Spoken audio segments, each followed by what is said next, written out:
Olá para você que me acompanha aqui no canal do meu tio Oscar, raio-x do Oscar 2024, categoria Melhor Filme Internacional, que é uma das preferidas de muita gente. Antes disso, já dê o like no vídeo, deixe o seu comentário, se inscreva no canal, ative as notificações no sininho e, se puder, também se torne um membro do canal para ter acesso a vantagens exclusivas.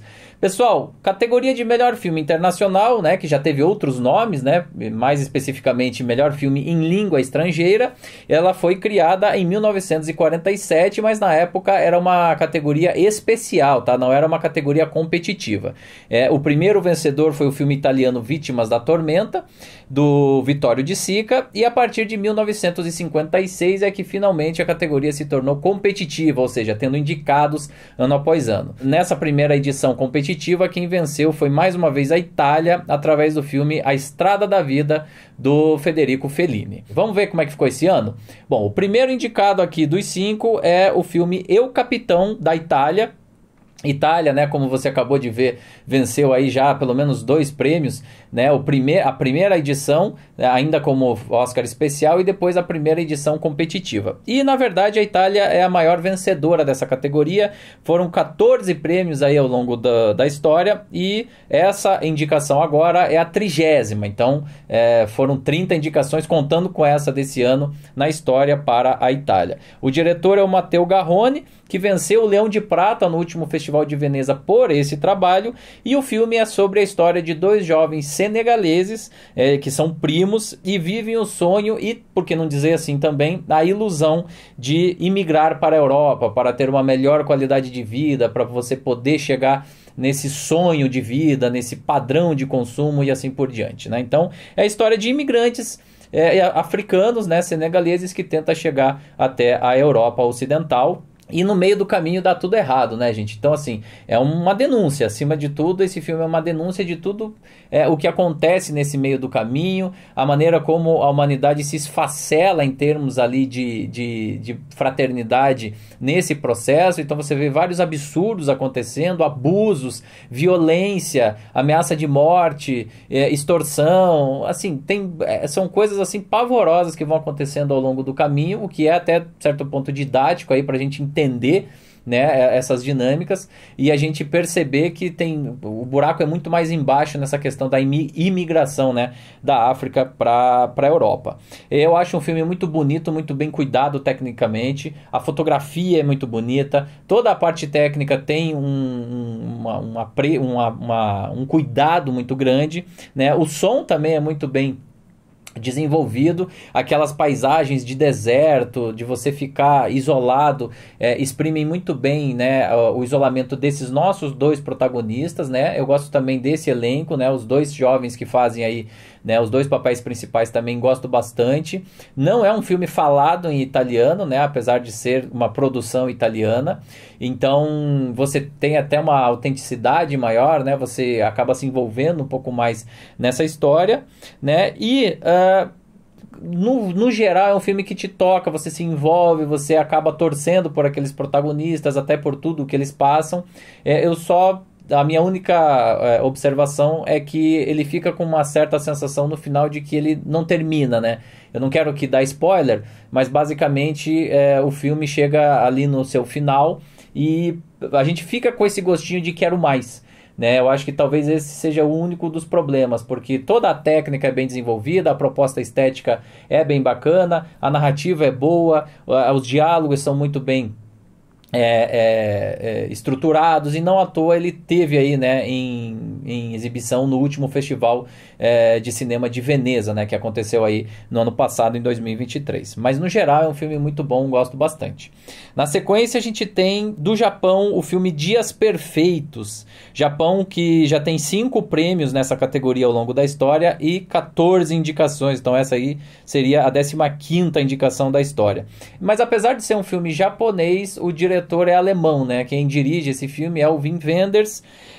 já conhecido, né, já consagrado aí na história do cinema, e é a história de um zelador, de um senhor já de meia idade, que faz a manutenção dos banheiros públicos em Tóquio, né, a maior cidade japonesa, né. Ele tem como uma das principais características o fato dele ser muito introspectivo, ele não fala praticamente nada, você mal escuta a voz dele, e é até motivo de uma brincadeira ali ao longo do filme em relação a isso. E a trajetória dele mostra duas coisas. Primeiro, a rotina, então ele praticamente todo dia faz as mesmas coisas da mesma maneira e aquilo vai e volta sem grandes alterações, né? Existe uma certa monotonia nisso, mas ao partir do momento em que ele começa a se relacionar com outras pessoas, com as pessoas que estão em volta dele, a gente percebe que, na verdade, essa monotonia aparente, ou esse fator do, entre aspas, sem graça, na verdade é um ativo. Ele gosta daquilo, né? E não é nem que ele gosta, ele percebe que ele está muito feliz com o seu dia a dia, porque as pessoas que estão à volta dele estão cheias de problemas. Problemas de relacionamento, problemas com as questões delas mesmo do dia a dia, com o trabalho. E ele não, ele consegue apreciar aquelas músicas nas fitas cassete que ele tem, ele consegue apreciar o momento de refeição dele, quando ele senta, ele olha para cima, ele tira uma foto ainda com sua câmera analógica, ele olha as árvores. Então, assim, por mais que possa parecer socialmente menos importante ou menos valorizado, o trabalho dele permite a ele ter uma existência plena e feliz, mais do que várias das pessoas que cruzam o seu caminho, inclusive a sua sobrinha, inclusive a sua irmã, com quem ele já não fala há um bom tempo. Então, eu acho que é um filme que grita pela simplicidade, né? E a proposta artística também não é das mais complexas. Ele é um filme simples, ele tem um andamento mais silencioso. Então você talvez, se você pegar, sei lá, um dos filmes indicados a melhores efeitos visuais e assistir esse daqui depois, você pode se chocar um pouquinho com as estéticas, mas do ponto de vista da temática, ele continua sendo bem bacana. Bom, eu gosto também da música, né, de toda a trilha sonora desse filme, gosto da proposta de fotografia, gosto do ator protagonista, que inclusive foi premiado em Cannes no ano passado, mas a minha observação final é de que não é o melhor Wim Wenders não, tá? O Wim Wenders já entregou coisas melhores, não é um filme ruim, eu acho que vale a pena ser visto, mas o Wim Wenders não está no seu melhor momento aqui com esse trabalho. Na sequência a gente tem o filme que vem lá da Espanha, A Sociedade da Neve. Espanha, que já tem 4 prêmios aí ao longo de sua história e 20 indicações ao Oscar nessa categoria.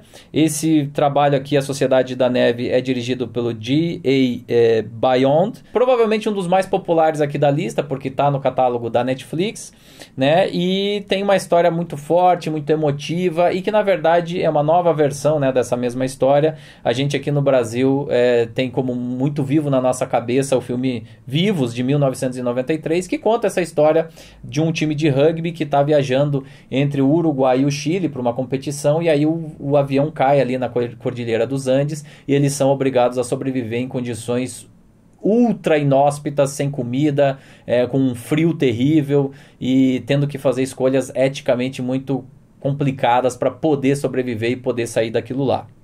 Gente, esse filme, eu acho que além da carga dramática que ele tem, que só pela história e pela temática a gente já teria isso de qualquer maneira, eu gosto da escalação do elenco, aqueles jovens, eu acho que eles estão todos muito bem e conversam muito bem entre eles, e tem os efeitos visuais que eu acho muito bons. A cena do acidente, por exemplo, é uma das cenas mais chocantes de acidente de avião que eu já vi, que eu lembro de ter visto na história do cinema. E maquiagem, cara, maquiagem é uma coisa absurda em termos de qualidade nesse filme. A maneira como aqueles jovens definham, né, que a saúde deles se deteriora, é uma coisa impressionante. Chega a ser horripilante você ver eles ali se transformando ao longo do filme, né? Fora a sujeira, fora o cansaço. Então, assim, o desgaste físico mesmo é muito intenso. É um filmaço, é um filme, de novo, muito emotivo, cujo roteiro consegue envolver o espectador de uma forma muito original. Então acho que é uma produção sim maiúscula essa A Sociedade da Neve. Na sequência a gente tem o filme alemão A Sala dos Professores. A Alemanha, que já tem 3 prêmios aí na categoria ao longo da história e 12 indicações. Essa é a 13ª indicação. O diretor é o Ilker Satak, e é um filme que eu diria o menos pretensioso aqui de todos esses, pelo tamanho, pela proposta visual, e é uma reflexão sobre a cultura do cancelamento, sobre a vida em rede, sobre os conflitos que a gente coloca entre ter os seus ideais próprios e o regramento administrativo, porque basicamente é o quê? A história de uma professora que flagra um roubo, né, acontecendo, né, ou pelo menos a sugestão toda é nesse sentido, e aí ela precisa tomar atitudes. Acontece que a pessoa que é penalizada, a mulher que trabalha ali na escola, tem um filho que faz parte ali da turma, dos seus coleguinhas, e esses coleguinhas começam a, de certa forma, retaliar essa professora. Ela passa a ter muitas pressões vindo de todos os lados possíveis, sendo que ela é o papel de autoridade ali, né, dentro da sala de aula, e como representante da escola ela tem o respaldo, mas nem por isso ela consegue se impor como autoridade ali no dia a dia com a sua classe. Esse filme foi exibido no Festival de Berlim no ano passado, né, e eu gosto bastante, além de tudo que eu já apontei, da atriz, a Leonie Benesch, que faz aí essa professora.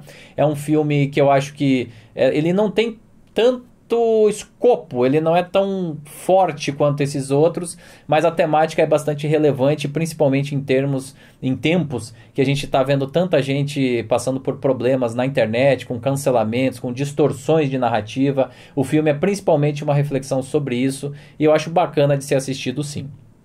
E finalmente a gente tem o último dos indicados, que vem do Reino Unido, o filme Zona de Interesse. Reino Unido que nunca ganhou um Oscar e está na sua terceira indicação, mas a gente até entende, né, essa estatística, porque apesar do Reino Unido ter um cinema muito forte, essa categoria não permite filmes falados em língua inglesa. Então, para o Reino Unido poder submeter, ele tem que submeter em outras línguas que não o inglês, que é o caso de Zona de Interesse. Zona de Interesse é falado em alemão, dirigido pelo Jonathan Glazer, e eu não vou falar muito aqui sobre o filme, porque a gente tem uma análise já completa aqui no canal sobre o filme, né? Um vídeo completo, inteiramente dedicado a ele. Eu só vou reforçar aqui o que eu acho que é mais forte nele. Primeiro, a maneira que você tem de abordar um tema super batido já pelo cinema de uma forma original. Segundo, a experimentação visual e estética, e a provocação que causa no espectador. É um dos filmes mais violentos que eu já assisti na vida, mas não tem uma única cena de violência explícita. Só por isso o filme já é genial. Com isso a gente fecha então essa seleção aqui desse ano, que curiosamente tem muita influência alemã, né? Então o Zona de Interesse, ele é falado em alemão, o filme do Japão, Dias Perfeitos, é dirigido por um alemão, e a gente tem um filme alemão, A Sala dos Professores, concorrendo. Então é bastante alemão aí o escopo aí dos filmes indicados nessa categoria nesse ano. Além disso, uma lista bastante europeia, né? A gente só tem aí o filme japonês que quebra esse eurocentrismo, né, desse ano, mas é uma seleção boa. Não é uma seleção super, ultra, mega espetacular. Eu já lembro de outras edições que tinham seleções mais fortes no seu conjunto, mas é uma seleção boa. Eu acho que vale a pena sim, tem bons títulos ali. O Brasil ficou de fora e não teria chances mesmo de entrar com esses indicados ali, na minha opinião. E o grande favorito aqui é Zona de Interesse. Eu acho que ele é o que deve vencer, e também seria o meu voto. Eu acho o filme da Alemanha o menos exuberante, até porque ele nem se pretende ser tão grandioso quanto os demais. O filme da Itália, que como eu falei, eu acho que ele carece de um fim melhor resolvido. Depois o filme do Japão, Wim Wenders, ele já apresentou coisas melhores, esperava um pouquinho mais dele, mas o filme é bem legal pela reflexão do cotidiano. Aí a gente tem o filme espanhol, que é muito forte, muito contundente, e a realização magistral de Jonathan Glazer com Zona de Interesse, que realmente é o melhor disparado aqui da lista, e é o que vai vencer o Oscar nessa categoria desse ano. E o que você acha dos indicados de melhor filme internacional do Oscar 2024, hein? Deixa o seu palpite, o seu recado aqui embaixo. Também não esqueça de dar like, curtir, né, o vídeo, se inscrever no canal, ativar as notificações no sininho e se tornar um membro do canal se você puder, com vantagens exclusivas, hein? E não perca a melhor cobertura do Oscar 2024 sem cerimônia aqui no canal Meu Tio Oscar, dia 10 de março a partir das 18 horas pelo horário de Brasília. Vou receber convidados super especiais para a melhor transmissão da internet brasileira, que vai acontecer diretamente do nosso Glass Studio montado no Meu Tio Oscar Night Experience, esse evento presencial em São Paulo. Você pode participar se quiser acessando o link que está na descrição. É isso, te vejo lá, até a próxima!